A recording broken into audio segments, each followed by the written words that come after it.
cold and foggy Christmas Eve.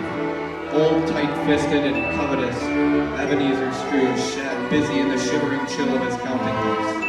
In that dismal cell that was the next room, his clerk, Bob Cratchit, worked by his stove. The flame barely kept alive with less than one lump of coal to fuel the flickering effort. That afternoon, Scrooge reluctantly looked up as a visitor entered his office. "A Merry Christmas, Uncle!" cried a cheerful voice. It was Scrooge's nephew, Fred, who had arrived full of Christmas spirit. "Come dine with us tomorrow, Uncle," said Fred. It was a generous invitation, to which Ebenezer Scrooge sternly replied, "Bah, humbug!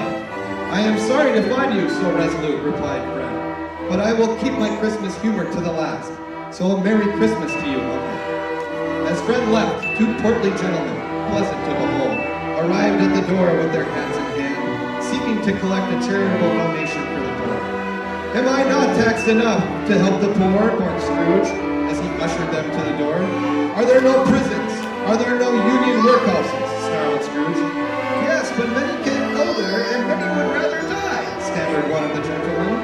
"If they would rather die, then they had better do it, and decrease the surplus population," sneered Scrooge, as he summarily dismissed them without a penny. After closing up for the day and begrudgingly giving Bob Cratchit the next day off for Christmas, Scrooge retired to his gloomy home.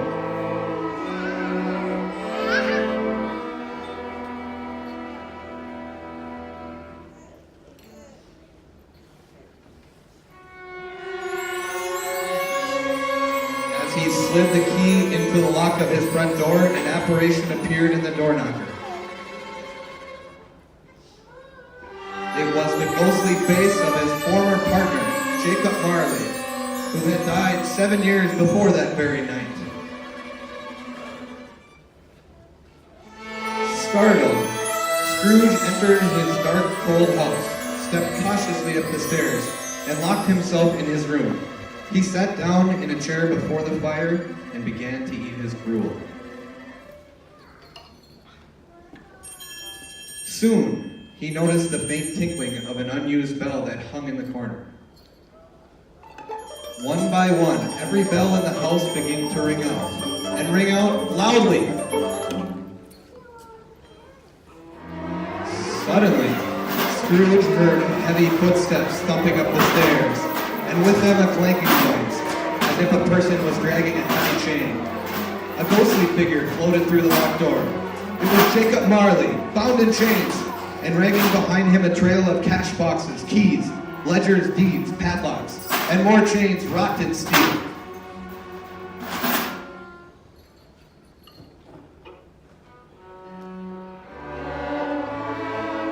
Though he saw the death-cold phantom standing before him, Scrooge fought against his senses and growled, "You're humbug, I tell you, humbug!" At this the spirit cried, "I have wandered the earth for 7 years as punishment for neglecting the needs of my fellow men.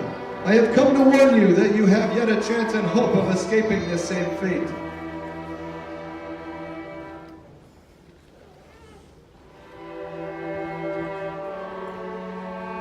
"You will be haunted by 3 spirits, Scrooge. Expect the first tomorrow when the clock tolls 1. Then the ghost of Marley floated out through an open window into the bleak, dark night. Scrooge slammed shut the window, went straight to bed without undressing, and exhausted, fell asleep upon the instant.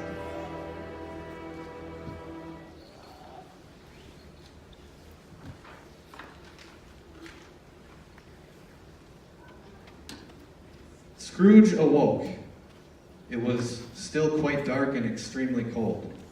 Perplexed and deeply bothered with a mix of dread and astonishment as he thought and thought of Marley's ghost, he asked himself, was it a dream or not?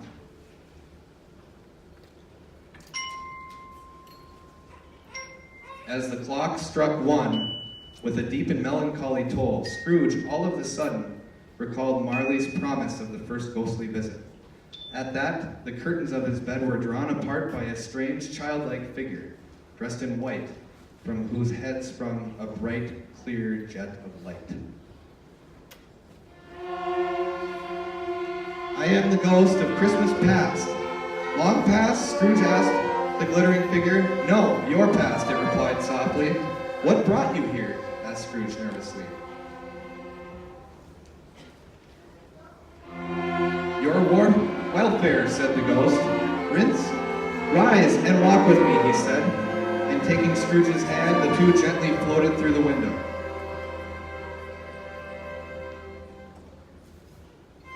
Instantly, the ghost transported Scrooge to the countryside where he had been raised. The city had vanished, as had the darkness and mist. What you see are but shadows of the things that have been, said the ghost.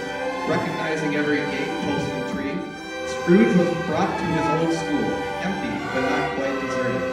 Indeed, Scrooge wept as he saw his poor forgotten self as he used to be, a solitary child left behind.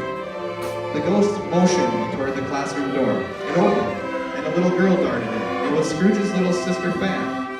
Father has sent me in a coach to bring you home, dear brother, said the child. Home forever and ever. Scrooge reminisced sadly that Fan had died as a woman some years ago and had one child, his nephew Fred.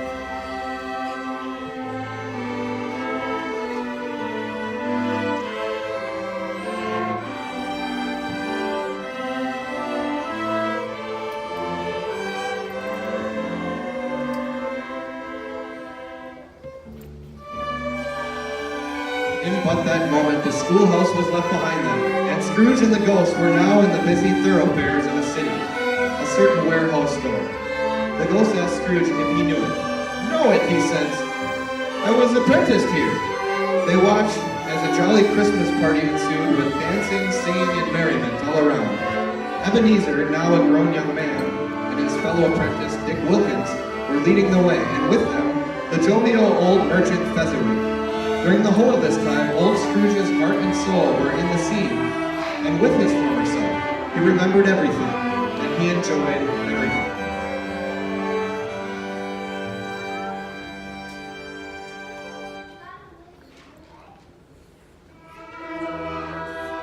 Quickly now, my time grows short, said the ghost, as the scene faded to the past. Scrooge immediately saw himself at a different time, when he was slightly older, in the prime of life.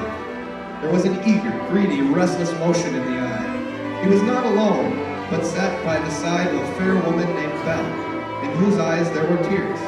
You have changed, Ebenezer. A golden idol has displaced me, she said gently, and I release you with a full heart, for your love of him you once were, she continued, handing back to him her golden engagement ring. Spirit, why do you torture me? No more! No more! Cried Scrooge. But there was more. Taken to a more recent Christmas, Scrooge saw the same Belle, now a comely, middle-aged matron, surrounded by her delightsome and loving family. As he watched, Scrooge was flooded with a dreadful awareness that he was quite alone in this world. Tormented by these scenes from his past, Scrooge exclaimed, Remove me from this place, spirit! Take me back! Haunt me no longer! The light of the ghost was extinguished.